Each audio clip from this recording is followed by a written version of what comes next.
Despite peace gestures tied to next month's Pyeongchang Winter Olympics, officials in South Korea are worried the U.S.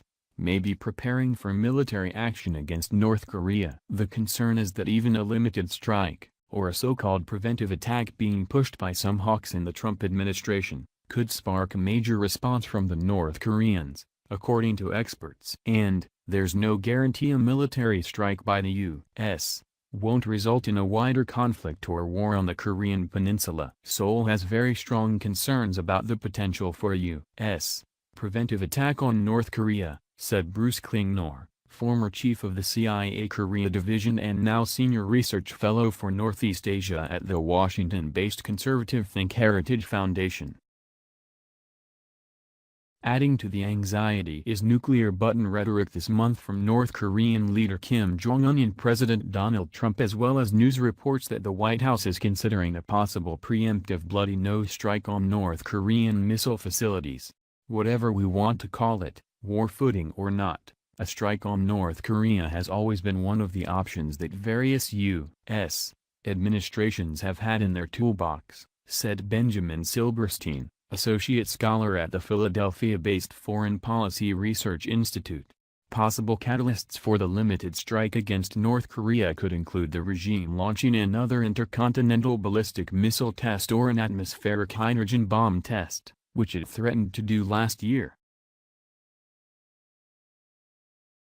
Experts say the springtime historically has been an active period of missile testing by Pyongyang, when the regime complains about massive U.S.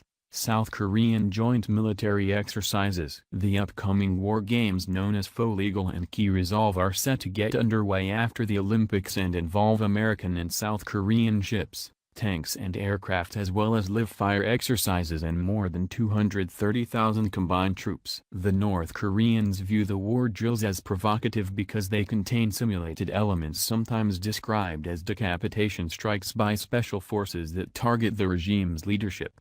Some proponents of the Trump administration's limited strike option contend that the North Koreans might actually hold back from any military response out of fear that the risks of doing so are too great because it could produce a massive response from Washington and perhaps be fatal to the Kim regime. Yet others disagree, saying the North Korea leader would look bad if he didn't respond, since the regime has blamed the U.S. for crippling international sanctions and its other problems. They also contend that a faction of the military could act on its own if Kim failed to order a military response.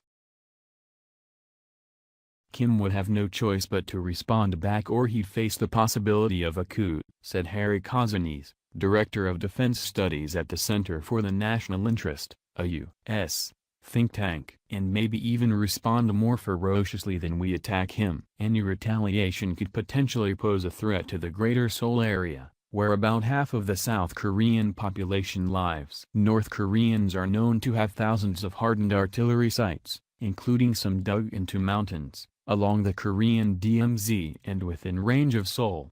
Klingner, the former CIA official, just returned from a trip to South Korea where he heard firsthand the concerns of senior officials. He said the unanimous view is that even a limited strike would certainly trigger a response from the North Koreans. Some are suggesting that the U.S.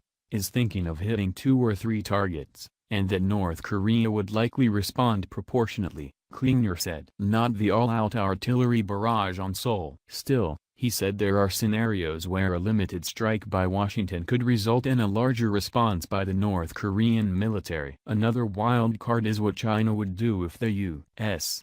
were to conduct a strike against North Korea. An editorial last year in China's semi-official Global Times newspaper suggested Beijing might help North Korea if Washington launched a preemptive attack. China was noticeably absent last week when diplomats from 20 countries met in Vancouver, British Columbia, to discuss the North Korean nuclear threat and international sanctions. Secretary of State Rex Tillerson was asked at the meeting whether there might soon be military conflict with Pyongyang and responded, "I think we all need to be very sober and clear-eyed about the current situation. We have to recognize that the threat is growing. And if North Korea does not choose the path of engagement, of discussion, negotiations, then they themselves will trigger an option. Some are critical of the Trump administration for giving mixed messages on North Korea and for what some call loose talk on military options. For example, Trump last year appeared to undercut diplomatic efforts by Tillerson by tweeting, "Save your energy, Rex, we'll do what has to be done."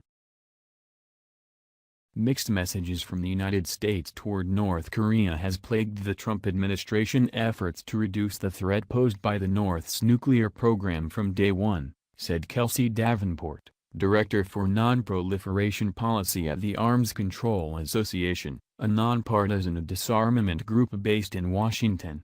According to Davenport, the uptick in loose talk about a possible preventive strike risks hurting the momentum created by the inter-Korean talks over the Olympics and to advance diplomatic efforts and the denuclearization goal. Also, she said, loose talk of preventative air also is dangerous because it increases the likelihood of miscalculation or inadvertent escalation in the region. Regardless, many don't see the North Korean leader giving up his nuclear weapons anytime soon. They say the regime is well aware of what happened with Libya's Muammar Gaddafi when he gave up his nuclear weapon ambitions after facing Western pressure.